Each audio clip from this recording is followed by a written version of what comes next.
I still hear the sound of his bones breaking against the iron gate. That sound has never left me. My name is Egojie. I was only 15 when it happened, but I remember every detail like it is still happening right in front of me. Our village had been taken months before. European invaders came at dawn, burning our farms and dragging our strongest men away. They said we now belonged to their company. They locked us in a large wooden compound near the river. Every day we carried logs, moved stones, and dug holes we did not understand. If anyone complained, they were whipped while the rest of us watched. But there was one man they feared more than anyone else. His name was Adofo. He was the strongest warrior in our land, known for carrying a spear heavier than most men could even lift. Before the invaders came, he protected our villages from raiders. Children used to run after him, pretending to be warriors too.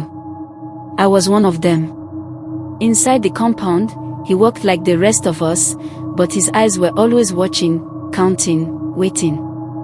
He didn't talk much, but when he did, his voice was calm and steady. It made you feel safe. The night everything changed was cold. The moon was thin, barely lighting the compound. The European guard sat near the front gate, drinking and laughing loudly. Adofo came to where I sat with my mother and whispered, "Tonight." I didn't understand at first. Then he pointed to the far corner of the fence where the wood was weak and soft. He had been working on that weak spot in secret for weeks. He told the adults his plan.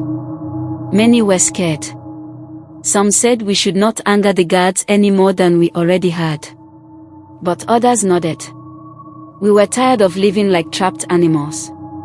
When the guards laughed even louder, Adofo made the signal, 2 taps on the ground. We moved quietly. My mother held my hand so tight it hurt. Adofo went ahead. He pushed at the weak part of the fence. It cracked and opened after a few strong hits. One man crawled out. Then another. Soon, half of us were outside. But then one of the boards snapped too loud. The guards heard. They turned with their lamps, shouting. Adofo stepped into the opening, blocking it with his whole body so the rest of us could escape. He pushed a few last children through, including me. Then he grabbed a broken plank of wood and charged at the guards. I can still see him running, the plank raised like a spear, his shadow long behind him. The guards fired their guns, but he didn't stop. He reached the gate and slammed the plank into it with all his strength. The metal bent, and some guards stumbled back in shock. That was when the rest of us ran into the forest. But I looked back. I shouldn't have, but I did. The guards surrounded him. He fought with his bare hands, throwing one man aside and smashing another against the gate.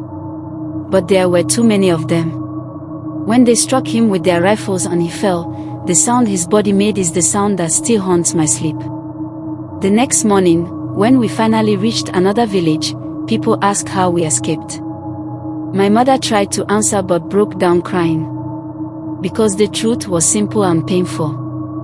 We escaped because one man gave up his life for ours. Adofo never returned. The invaders left his body at the compound entrance as a warning. But his name spread far across the villages, not as a legend, not as a story, but as a man who refused to kneel. Sometimes, when the night is quiet, I still hear that final sound.